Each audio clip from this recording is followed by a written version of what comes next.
Hi hello ಎಲ್ರಿಗೂ ನಮಸ್ಕಾರ. ಇವತ್ತು ನಾನು ನಿಮಗೆ ಸೀರೆನಲ್ಲಿ ಹೇಗೆ ನಾವು ಪಾಲ್ಸ್ ಹಾಕೋದು ಅಂತ ಹೇಳ್ತಾ ಇದ್ದೀನಿ. ಸೊ ಪಾಲ್ಸ್ ಎಲ್ಲರೂ ಕಾಮನಾಗಿ ಹಾಕ್ತಾರೆ, ಒಂದಷ್ಟು ಮಿಸ್ಟೇಕ್ಸ್ಗಳನ್ನ ಮಾಡ್ತಾ ಇರ್ತಾರೆ. ಸೊ ಅದು ಏನು ಮಿಸ್ಟೇಕ್ಸು, ಅದನ್ನು ಹೇಗೆ ತಿದ್ಕೋಬೇಕು ಅಂತ ನಾನು ಇವತ್ತು ಈ ಒಂದು ವಿಡಿಯೋನಲ್ಲಿ ತಿಳಿಸ್ಕೊಡ್ತಾ ಇದ್ದೀನಿ. ತಪ್ಪದೆ ಎಲ್ಲರೂ ಸಬ್ಸ್ಕ್ರೈಬ್ ಮಾಡ್ಕೊಳ್ಳಿ. ಸೊ ನಾನಿಲ್ಲಿ ಸೀರೆಗೆ ಎರಡು ಥ್ರೆಡ್ನ ತೊಗೊಂಡಿದ್ದೀನಿ. ಸೊ ನೋಡ್ತಾ ಇರ್ಬೋದು, ನಾನು ಆಲ್ರೆಡಿ ಸೀರೆ ಪಾಲ್ಸ್ನ ತೊಗೊಂಡಿದ್ದೀನಿ. ಸೊ ಇದು ರೆಡಿ ಟು ಯೂಸ್ ಪಾಲ್ಸು. ಇದು ಎರಡು ದಾರ ಏನಕ್ಕೆ ಅಂದರೆ, ಎರಡು ಬಾರ್ಡರ್ ಬಂದು ಮೀಡಿಯಮ್ ಸೈಜಲ್ಲಿದೆ, ಗ್ರೀನ್ ಬಾರ್ಡರು, ಅದಕ್ಕೆ ಆ ಪಾಲ್ಸ್ ಥ್ರೆಡ್ನ ತೊಗೊಂಡಿದ್ದೀನಿ. ಇನ್ನೊಂದು ಬಂದು ಪಿಂಕ್ ಸ್ಯಾರಿ ಏನಿದೆ ಅದಕ್ಕೆ ಪಿಂಕ್ ದಾರನ ತೊಗೊಂಡಿದ್ದೀನಿ. ಸೊ ನಾನು ಈ ಥರ ಕೆಳಗಡೆ ಹಾಕಿದಾಗ ಪಿಂಕ್ ಸ್ಯಾರಿಗೆ ಇದು ಪಾಲ್ಸ್ ಮ್ಯಾಚ್ ಆಗುತ್ತೆ. ನಾನೇನಾದರೂ ಗ್ರೀನ್ ಕಲರ್ದು ಪಾಲ್ಸ್ ತೊಗೊಂಡಿದ್ರೆ ಈ ಥರ ಕೆಳಗಡೆಯಿಂದ ನಾನು ಸ್ಟಿಚ್ ಮಾಡಿದಾಗ ಅದು ಗ್ರೀನ್ ಕಲರು ಕಾಣಿಸ್ತಾ ಇತ್ತು. ಹಾಗಾಗಿ ಸ್ಯಾರಿ ಯಾವ ಕಲರ್ ಇದೆ ಅದೇ ಕಲರ್ ಪಾಲ್ಸ್ನ ಚೂಸ್ ಮಾಡ್ಕೊಂಡಿದ್ದೀನಿ. ನೀವು ಕೂಡ ಅಷ್ಟೇ, ಸ್ಯಾರಿ ಯಾವ ಕಲರ್ ಇದೆ, ಬಾರ್ಡರ್ ಯಾವ ಕಲರ್ ಇದೆ, ಥ್ರೆಡ್ ಯಾವುದು ಬೇಕು, ಇದನ್ನೆಲ್ಲ ಗಮನದಲ್ಲಿ ಇಟ್ಕೊಂಡು ನಾವು ಪಾಲ್ಸ್ನ ಚೂಸ್ ಮಾಡಬೇಕಾಗುತ್ತೆ. ಕೆಲವೊಂದು ಸರಿ ಬಾರ್ಡರ್ ಚಿಕ್ಕದಾಗೂ ಇರುತ್ತೆ, ಅದನ್ನೆಲ್ಲ ಗಮನಿಸಬೇಕು. ಪಾಲ್ಸಲ್ಲಿ ತುಂಬ ಟೈಪ್ಸ್ ಪಾಲ್ಸ್ ಇರುತ್ತೆ. ಇದು ನಾನು ತೊಗೊಂಡಿರೋದು ಬಂದು ರೆಡಿ ಟು ಯೂಸ್ ಪಾಲ್ಸು. ಇದನ್ನು ಯಾವುದಕ್ಕೂ ಕೂಡ ಯಾವುದೇ ಕಾರಣಕ್ಕೂ ನೀರಲ್ಲಿ ನೆನೆ ಹಾಕೋದಿರ್ಬೋದು, ಆ ಥರದ್ದೇನೂ ಇಲ್ಲ. ಮತ್ತು 2.5 ಮೀಟರ್ ಇರುತ್ತೆ ಇದು ಪಾಲ್ಸು. ಇದಕ್ಕೊಂದು 30 ರೂಪೀಸ್ ಏನೋ ಚಾರ್ಜ್ ಆಯಿತು.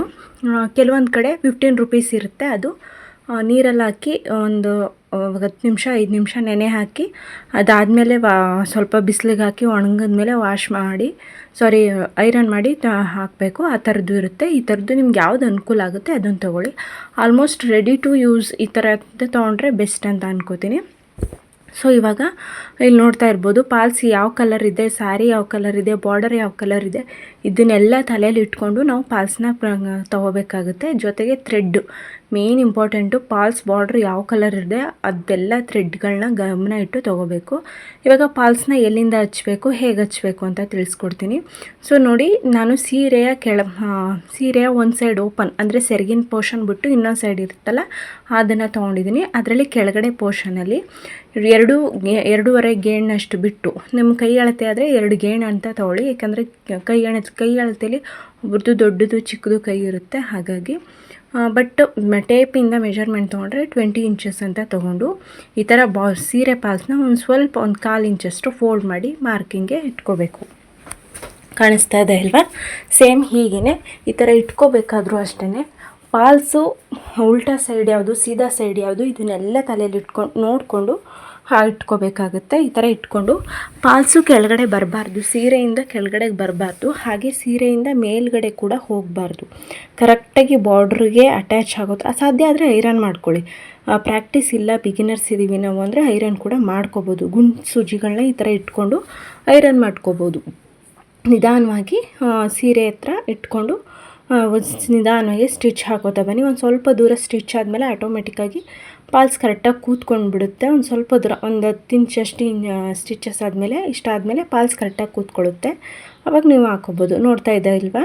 ಇಲ್ಲಿ ನೋಡಿ, ನಾನು ಗ್ರೀನ್ ಕಲರ್ ಬಾರ್ಡ್ರ್ ಇರೋದ್ರಿಂದ ಗ್ರೀನ್ ಕಲರ್ ಥ್ರೆಡ್ನೇ ತೊಗೊಂಡು ಕೆಳಗಡೆಗೆ ಸ್ಟಿಚ್ ಮಾಡ್ಕೋತಾ ಇದ್ದೀನಿ. ಮೇಲ್ಗಡೆಗೆ ಪಿಂಕ್ ಕಲರ್ ದಾರದಿಂದ ಸ್ಟಿಚ್ ಮಾಡ್ಕೋತೀನಿ. ಈ ಥರ ಸ್ಟಿಚ್ ಮಾಡ್ಕೊಳ್ಳೋದ್ರಿಂದ ನೋಡಿದವ್ರಿಗೂ ಕೂಡ ಲುಕ್ ವೈಸ್ ತುಂಬ ಚೆನ್ನಾಗಿ ಕಾಣಿಸುತ್ತೆ. ಈ ಪಿಂಕ್ ಸ್ಯಾರಿಗೆ ಮೇಲ್ಗಡೆ ಗ್ರೀನ್ ಕಲರ್ ದಾರನ ಹಾಕಿ ನಾವೇನಾದರೂ ಸ್ಟಿಚ್ ಮಾಡಿದ್ರೆ ಅವರು ನೆರಿಗೆ ಹಿಡಿದಾಗ ಆ ಗ್ರೀನ್ ಕಲರ್ ಥ್ರೆಡ್ ಏನು ಮಾಡುತ್ತೆ, ಹೈಲೈಟಾಗಿ ಕಾಣಿಸುತ್ತೆ. ಏನಿದು ಹೀಗೆ ಕಾಣಿಸುತ್ತೆ ಅಂತ. ಬಟ್ ನಾವು ಪಿಂಕ್ ಕಲರ್ ದಾರನ ಯೂಸ್ ಮಾಡಿದಾಗ, ಕೆಳಗಡೆ ಗ್ರೀನ್ ಕಲರು ಮತ್ತು ಮೇಲ್ಗಡೆ ಪಾಲ್ಸ್ಗೆ ಪಿಂಕ್ ಕಲರ್ ಯೂಸ್ ಮಾಡಿದಾಗ ಸೀರಿಯಸ್ಲಿ ಅದು ಥ್ರೆಡ್ ಕಾಣಿಸೋದಿಲ್ಲ. ಆವಾಗ ಕಸ್ಟಮರ್ ಕೂಡ ಇಷ್ಟಪಟ್ಟು ಮತ್ತೆ ಪಾಲ್ಸ್ ಕೊಡೋದಕ್ಕೆ ಇಷ್ಟಪಡ್ತಾರೆ. ನೋಡಿ, ಥ್ರೆಡ್ ಹೇಗೆ ಕಾಣ್ತಿದೆ, ಗ್ರೀನ್ ಕಲರ್ ಬಾರ್ಡ್ರಿಗೆ ಗ್ರೀನ್ ಕಲರೇ ಕಾಣಿಸ್ತಾ ಇದೆ. ನಾನೇನಾದರೂ ಪಿಂಕ್ ಕಲರ್ ಯೂಸ್ ಮಾಡಿದರೆ ಅದು ಬಾರ್ಡ್ರ್ ಮೇಲ್ಗಡೆ ಪಿಂಕ್ ಕಲರ್ ಥ್ರೆಡ್ ಕಾಣ್ತಾ ಇತ್ತು. ಸೊ ಈ ಚಿಕ್ಕ ಚಿಕ್ಕ ವಿಷಯಗಳನ್ನೆಲ್ಲ ನಾವು ಗಮನದಲ್ಲಿ ಇಟ್ಕೋಬೇಕಾಗುತ್ತೆ. ಸೊ ಇದನ್ನು ಇವಾಗ ಕಂಪ್ಲೀಟ್ ಲೆಂತ್ ಎಷ್ಟಿದೆ 2.5 ಮೀಟರ್ ಅಷ್ಟು ಕೂಡ ಇದೇ ಥರ ಸ್ಟಿಚ್ ಮಾಡ್ಕೋತಾ ಹೋಗ್ತೀನಿ. ಹಾಗೆ ಇನ್ನೂ ಯಾರಾದರೂ ಚಾನಲ್ನ ಸಬ್ಸ್ಕ್ರೈಬ್ ಮಾಡದೆ ನೋಡ್ತಾ ಇದ್ದರೆ ತಪ್ಪದೆ ನನ್ನ ಚಾನಲ್ನ ಸಬ್ಸ್ಕ್ರೈಬ್ ಮಾಡ್ಕೊಳ್ಳಿ. ಹಾಗೆ ಪಕ್ಕದಲ್ಲಿ ಕಾಣೋ ಬೆಲ್ ಬಟನ್ನ ಕೂಡ ಕ್ಲಿಕ್ ಮಾಡಿ. ನೀವು ಹಾಗೆ ಮಾಡೋದ್ರಿಂದ ನಾನು ಮಾಡೋ ಪ್ರತಿಯೊಂದು ವಿಡಿಯೋ ನೋಟಿಫಿಕೇಷನ್ ಸಿಗುತ್ತೆ. ಸೊ ಇವಾಗ ಕಂಪ್ಲೀಟ್ ಲೆಂತ್ ಸ್ಟಿಚಿಂಗ್ ಆಯಿತು. ಇವಾಗ ಲಾಸ್ಟ್ ಎಡ್ಜಸ್ಸಲ್ಲಿ ಎಂಡಿಂಗಲ್ಲಿ ಹೇಗೆ ಮಾಡಬೇಕು ಅಂದರೆ, ಸೇಮ್ ನಾನು ಫಸ್ಟ್ ಸ್ಟಾರ್ಟಿಂಗಲ್ಲಿ ಹೇಗೆ ಫೋಲ್ಡ್ ಮಾಡಿ ಸ್ಟಿಚ್ ಮಾಡಿದೆ ಸೇಮ್ ಟು ಸೇಮ್ ಅದೇ ಥರ ಒಂದು 1/4 ಇಂಚು ಫೋಲ್ಡ್ ಮಾಡಿಕೊಂಡು ಸ್ಟಿಚ್ ಮಾಡ್ಕೋಬೇಕು. ಕ್ಲೀನಾಗಿ ನೋಡಿ, ಇದೇ ಥರ ಸ್ಟಿಚ್ ಮಾಡ್ಕೋಬೇಕು. ಲಾಕ್ ಮಾಡ್ಕೊಳ್ಳಿ, ಯಾಕಂದರೆ ನಾನು ಇಲ್ಲಿ ಥ್ರೆಡ್ನ ಚೇಂಜ್ ಮಾಡ್ತಾಯಿದ್ದೀನಿ. ನಾವು ಥ್ರೆಡ್ ಚೇಂಜ್ ಮಾಡಿದೆ ಹಾಗೆ, ಯಾಕಂದರೆ ಒಂದು ಸೀರೆಯಲ್ಲಿ ಒಂದೇ ಥರ ಸೀರೆ ಇದ್ದು ಬೇರೆ ಕಲರ್ಸ್ ಇಲ್ಲ ಅಂದರೆ ಥ್ರೆಡ್ ಚೇಂಜ್ ಮಾಡೋ ಅವಶ್ಯಕತೆ ಇಲ್ಲ.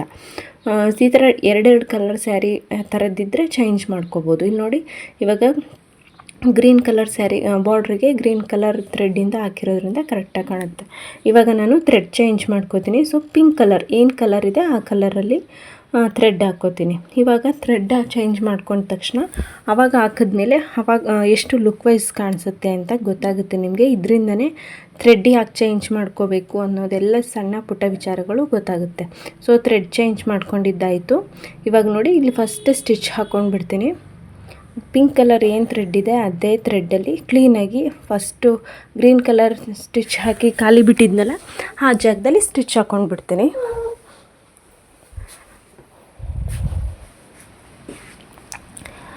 ಒಂಥರ ನಿಧಾನವಾಗಿ ಸ್ಟಿಚ್ ಹಾಕೋತಾ ಬರಬೇಕು. ಹಾಗೆ ಇನ್ನು ಯಾರಾದರೂ ಚಾನಲ್ನ ಸಬ್ಸ್ಕ್ರೈಬ್ ಮಾಡದೆ ನೋಡ್ತಿದ್ರೆ ತಪ್ಪದೆ ನನ್ನ ಚಾನಲ್ನ ಸಬ್ಸ್ಕ್ರೈಬ್ ಮಾಡ್ಕೊಳ್ಳಿ. ಹಾಗೆ ಪಕ್ಕದಲ್ಲಿ ಕಾಣೋ ಬೆಲ್ ಬಟನ್ನ ಕೂಡ ಕ್ಲಿಕ್ ಮಾಡ್ಕೊಳ್ಳಿ. ಸೊ ಈ ಥರದ್ದು ಸಣ್ಣ ಪುಟ್ಟ ಮಿಸ್ಟೇಕ್ಸಿಂದನೇ ನಮಗೆ ಏನು ಕಸ್ಟಮರ್ಸ್ ಇರ್ತಾರೆ ಅವರು ಬರೋದಿಲ್ಲ. ಈ ಥರದ ಸಣ್ಣ ಪುಟ್ಟ ಮಿಸ್ಟೇಕ್ಗಳನ್ನ ಫಸ್ಟ್ ನಾವು ಕರೆಕ್ಟ್ ಮಾಡ್ಕೋಬೇಕು. ಈಗ ಪಿಂಕ್ ಕಲರ್ ಸ್ಯಾರಿಗೆ ನಾನು ಗ್ರೀನ್ ಕಲರಿಂದ ಮಾಡಿದರೆ ಅವರು ನೋಡಿದಾಗ ಲುಕ್ ವೈಸ್ ಚೆನ್ನಾಗಿ ಕಾಣಿಸಿಲ್ಲ. ಆವಾಗ ಬೇಜಾರಾಗಿ ಏನಿದು ಪಾಲ್ಸ್ ಹೀಗೆ ಹಾಕಿದ್ದಾರೆ ಅನ್ನೋ ಅಂತ ಮಾತುಗಳು ಕೂಡ ಬರ್ಬೋದು. ಈಗ ಸೀರೆನ ಕ್ಲೀನಾಗಿ ಹಿಂದಕ್ಕೆ ಹಾಕೋಬೇಕು.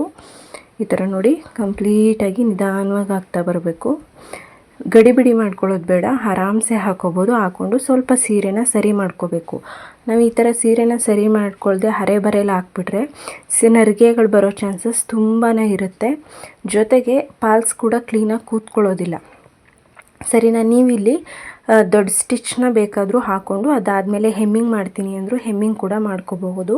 ಯಾಕಂದರೆ ಕೆಲವೊಬ್ಬರು ಟೈಲರ್ಸು ಮತ್ತು ಕೆಲವೊಬ್ಬರು ಕಸ್ಟಮರ್ಸ್ ಒಂದೊಂದು ಥರ ಕೇಳ್ತಾರೆ, ಟೈಲರ್ಸ್ ಕೂಡ ಒಂದೊಂದು ಥರ ಮಾಡ್ತಾರೆ. ದೊಡ್ಡ ಸ್ಟಿಚ್ನ ಹಾಕ್ಕೊಂಡು ರಿಮೂವ್ ಮಾಡಿಕೊಂಡು ಹೆಮ್ಮಿಂಗ್ ಹಾಕ್ತಾರೆ. ಇವಾಗ ಯಾರೂ ಜಾಸ್ತಿ ಆ ಥರ ಮಾಡೋಕ್ಕೋಗಲ್ಲ, ಹೆಮ್ಮಿಂಗೆಲ್ಲ ಟೈಮ್ ಹಿಡಿಯುತ್ತೆ ಅಂತ. ಸಿಂಪಲಾಗಿ ಸಣ್ಣ ಸ್ಟಿಚ್ನೇ ಮಿಷಿನಲ್ಲೇ ಹಾಕೋತಾ ಬಂದುಬಿಡ್ತಾರೆ. ಸೊ ನಿಮಗೆ ಯಾವುದು ಅನುಕೂಲ ಅದನ್ನು ಮಾಡ್ಕೊಳ್ಳಿ. ಈ ಥರ ಸೀರೆನ ಫಸ್ಟು ಕ್ಲೀನಾಗಿ ಹಾಕೋತಾ ಬರಬೇಕು. ಮತ್ತು ತುಂಬ ಟೈಟಾಗಿ ಪ್ರೆಸ್ ಮಾಡಲಿಕ್ಕೆ ಹೋಗಬೇಡಿ, ಆರಾಮ್ಸೆ ಫ್ರೀ ಬಿಡಿ. ಸೀರೆನ ಟೈಟಾಗಿ ಎಳೆದು ಪ್ರೆಸ್ ಮಾಡಿ ಆ ಥರದ್ದೆಲ್ಲ ಮಾಡಿದ್ರೆ ನರಿಗೆ ಬರೋ ಚಾನ್ಸಸ್ ಇರುತ್ತೆ. ಈ ಥರ ಕ್ಲೀನಾಗಿ ಅಸೆಂಬಲ್ ಮಾಡ್ಕೋತಾ ಬರಬೇಕು ಸೀರೆನ. ಈ ಥರ ಕ್ಲೀನಾಗಿ ಒಂದು ಕಡೆಯಿಂದ ಎಷ್ಟು ಸ್ಲೋವಾಗಿ ಮಾಡ್ತೀವೋ ಅಷ್ಟು ಕೂಡ ತುಂಬ ಚೆನ್ನಾಗಿ ಬರುತ್ತೆ. ಈಗ ನೋಡಿ, ನಾನು ಪಿಂಕ್ ಕಲರ್ ಥ್ರೆಡ್ ಹಾಕಿರೋದ್ರಿಂದ ಸೀರೆಗೆ ನಾನು ಪಾಲ್ಸ್ ಹಾಕಿದ್ದೀನಿ ಮೇಲ್ಗಡೆ ಅನ್ನೋದೇ ಕಾಣಿಸಲ್ಲ. ಏನಾದರೂ ನಾನು ಗ್ರೀನ್ ಕಲರ್ ಥ್ರೆಡ್ಡಿಂದ ವರ್ಕ್ ಸ್ಟಿಚ್ ಮಾಡಿದರೆ ನಿಜವಾಗ್ಲೂ ಎಷ್ಟು ಹೈಲೈಟಾಗಿ ಕಾಣಿಸ್ತಾ ಇತ್ತು ಆ ಗ್ರೀನ್ ಕಲರ್ ಅಂದರೆ ಹೇಳೋಕ್ಕೆ ಆಗೋಲ್ಲ. ಅದರಲ್ಲೇ ಲುಕ್ ವೈಸ್ ಹೋಗ್ತಾಯಿತ್ತು. ಜೊತೆಗೆ ಕಸ್ಟಮರ್ ಕೂಡ ಏನಿದು ಸ್ಯಾರಿಲಿ ಹೊಲಿಗೆ ಆಗ್ತಾ ಇನ್ನೊಂದು ಥರ ಪ್ಯಾಚಪ್ ಮಾಡಿದಾಗಿದೆ ಅಂತ ಕೂಡ ಅನ್ಕೋತಾಯಿದ್ರು. ಇದನ್ನೆಲ್ಲ ನಾವು ಗಮನದಲ್ಲಿ ಇಟ್ಕೊಂಡಾಗ ಮಾತ್ರ ನಮಗೆ ಕಸ್ಟಮರ್ಸ್ ಗೇನ್ ಆಗೋದು. ಜೊತೆಗೆ ಈ ಥರ ಪಾಲ್ಸಲ್ಲಿ ಸಣ್ಣ ಪುಟ್ಟ ಮಿಸ್ಟೇಕ್ಗಳನ್ನ ಮಾಡ್ತಾಯಿದ್ರೆ ದಯವಿಟ್ಟು ಇವಾಗಲೇ ಅವಾಯ್ಡ್ ಮಾಡ್ಕೊಂಡ್ಬಿಡಿ. ಇವಾಗ ಪಾಲ್ಸ್ ಕೂಡ ಕರೆಕ್ಟಾಗಿ ಕೂತಿದೆ ಮೇಲ್ಗಡೆ. ಇನ್ನು ಉಳಿದ ಭಾಗದಲ್ಲಿ ಕ್ಲೀನಾಗಿ ಸ್ಟಿಚ್ ಮಾಡ್ಕೋತಾ ಬರ್ತೀನಿ. ಸ್ವಲ್ಪ ಆಯಿಲ್ ಜಾಸ್ತಿಯಾಗಿ ಕೆಳಗಡೆ ಚೊಡ್ತಾ ಇದೆ ಅಂತ ಅನಿಸ್ತು, ಲೀಕ್ ಆಗ್ತಿದೆ ಅಂತ. ಅದಕ್ಕೆ ಸ್ವಲ್ಪ ಒಂದು ವೇಸ್ಟ್ ಬಟ್ಟೆಯಿಂದ ಆ ಥರ ಸ್ಕ್ರಬ್ ಮಾಡಿಕೊಂಡೆ ಅಷ್ಟೇ.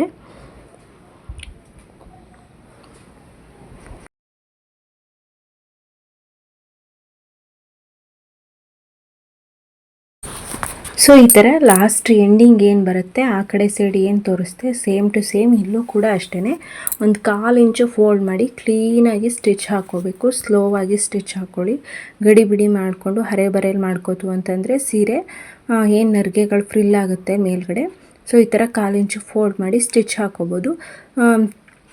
ಹೆಮ್ಮಿಂಗ್ ಮಾಡ್ಕೋತೀವಿ ಅಂತ ಅಂದರೂ ಮಾಡ್ಕೋಬೋದು. ಸೊ ಬಿಗಿನರ್ಸ್ ಆಗಿದ್ದರೆ ಸಾಧ್ಯವಾದಷ್ಟು ಗುಂಡ್ಪಿನಗಳನ್ನ ಅಟ್ಯಾಚ್ ಮಾಡಿ ಒಂದು ಸರಿ ಐರನ್ ಮಾಡಿಕೊಂಡು ಅದಾದಮೇಲೆ ಸ್ಟಿಚಿಂಗ್ ಮಾಡ್ಕೊಳ್ಳಿ. ಯಾಕಂದರೆ ಕೆಲವೊಂದು ಸರಿ ಸಿಲ್ಕ್ ಸೀರೆಗಳು ಜಾರೋ ಚಾನ್ಸಸ್ ಇರುತ್ತೆ, ಗೊತ್ತಾಗದೆ ಈ ಸೀರೆ ಪಾಲ್ಸ್ ಏರುಪೇರಾಗೋ ಚಾನ್ಸಸ್ ಇರುತ್ತೆ. ಬಿಗಿನರ್ಸ್ ಆಗಿದ್ದರೆ ಖಂಡಿತವಾಗ್ಲೂ ಆ ಟಿಪ್ಸ್ನ ಯೂಸ್ ಮಾಡಿ ಗುಂಡ್ಪಿನಗಳ ಅಟ್ಯಾಚ್ ಮಾಡಿಕೊಂಡು ಒಂದು ಸರಿ ಕ್ಲೀನಾಗಿ ಐರನ್ ಮಾಡಿಕೊಂಡು ಅದಾದಮೇಲೆ ಸ್ಟಿಚಿಂಗಿಗೆ ಕೂತ್ಕೊಳ್ಳಿ. ಪ್ರೊಫೆಷ್ನಲ್ ಮೊದಲಿಂದ ವರ್ಕ್ ಮಾಡ್ತಾಯಿದ್ರೆ ಏನೂ ಪ್ರಾಬ್ಲಮ್ ಇಲ್ಲ, ಗೊತ್ತಿರುತ್ತೆ ಅವ್ರಿಗೆಲ್ಲ. ನೋಡಿ ಇವಾಗ ಹೇಗೆ ಕಾಣಿಸ್ತಾ ಇದೆ ಅಂತ. ಸೊ ನಾನು ಕೆಳಗಡೆ ಗ್ರೀನ್ ಕಲರ್ ಥ್ರೆಡ್ಡಿಂದ ಕೊಟ್ಟಿದ್ದೀನಿ. ಸೊ ಮೇಲ್ಗಡೆ ಬಂದು ಪಿಂಕ್ ಕಲರ್ ಇಲ್ಲಿ ತೋರಿಸ್ಬಿಡ್ತೀನಿ ಕ್ಲೀನಾಗಿ. ಪಿಂಕ್ ಕಲರಿಂದ ಕೊಟ್ಟಿದ್ದೀನಿ. ಇವಾಗ ಪಿಂಕ್ ಕಲರ್ ಸ್ಯಾರಿಗೆ ಪಿಂಕ್ ಕಲರು ಪಾಲ್ಸು ಕರೆಕ್ಟಾಗಿ ಮ್ಯಾಚ್ ಆಗುತ್ತೆ. ನಾನೇನಾದರೂ ಗ್ರೀನ್ ಕಲರ್ ತೊಗೊಂಡಿದ್ರೆ ಅದ್ರ ಎಕ್ಸ್ಟ್ರಾ ಏನಿದೆ ಒಂದು 2 ಇಂಚಸ್ಸು 1.5 ಇಂಚಷ್ಟು ಅದು ಗ್ರೀನ್ ಕಲರಾಗಿ ಕಾಣಿಸ್ತಾ ಇತ್ತು. ಸೊ ಅದು ಅಷ್ಟು ಓಕೆ ಆಗ್ತಾ ಇರಲಿಲ್ಲ. ಮತ್ತು ಥ್ರೆಡ್ಡು ನೋಡಿ ಎಷ್ಟು ಗಮನಿಸ್ಬೋದು, ಗ್ರೀನ್ ಕಲರ್ ಥ್ರೆಡ್ ಹೇಗೆ ಕಾಣ್ತಾ ಇದೆ ಮತ್ತು ಮೇಲ್ಗಡೆ ಪಿಂಕ್ ಕಲರ್ ಥ್ರೆಡ್ ಹೇಗೆ ಕಾಣ್ತಾ ಇದೆ. ಸೊ ಇದನ್ನೆಲ್ಲ ಗಮನದಲ್ಲಿ ಇಟ್ಕೊಂಡು ನಾವು ಕ್ಲೀನಾಗಿ ಪಾಲ್ಸ್ನ ಹಾಕ್ಕೊಡ್ಬೇಕು. ಸುಮ್ಮನೆ ಪಾಲ್ಸ್ ತಂದು ಸ್ಯಾರಿಗೆ ಒಂದು ಪಾಲ್ಸ್ ಹಾಕ್ಬಿಡೋಣ ಅಂತ ಹಾಕೋದಲ್ಲ. ಬಾರ್ಡ್ರು ಯಾವ ಕಲರ್ ಇದೆ, ಥ್ರೆಡ್ ಸ್ಯಾರಿ ಯಾವ ಕಲರ್ ಇದೆ, ಮತ್ತು ನಾವು ಯಾವ ಥ್ರೆಡ್ನ ಯೂಸ್ ಮಾಡಬೇಕು, ಸ್ಯಾರಿಗೆ ತಕ್ಕಂತೆ ಬಾರ್ಡ್ರು, ಇದನ್ನೆಲ್ಲ ಗಮನದಲ್ಲಿ ಇಟ್ಕೊಂಡು ಮಾಡಬೇಕು. ಸೊ ಈ ವಿಡಿಯೋ ಇಷ್ಟ ಆಗಿದೆ ಅನ್ಕೋತೀನಿ. ಇಷ್ಟ ಆಗಿದ್ರೆ ತಪ್ಪದೆ ಸಬ್ಸ್ಕ್ರೈಬ್ ಮಾಡ್ಕೊಳ್ಳಿ. ಹಾಗೆ ನನ್ನ ಚಾನಲ್ ನನಗೆ ಹೀಗೆ ಸಪೋರ್ಟ್ ಮಾಡ್ತಾಯಿರಿ. Thank you. ಮುಂದೆ ಒಂದೊಂದು ಒಳ್ಳೆ ವಿಡಿಯೋ ಜೊತೆ ಸಿಗ್ತೀನಿ. Thank you so much. Bye.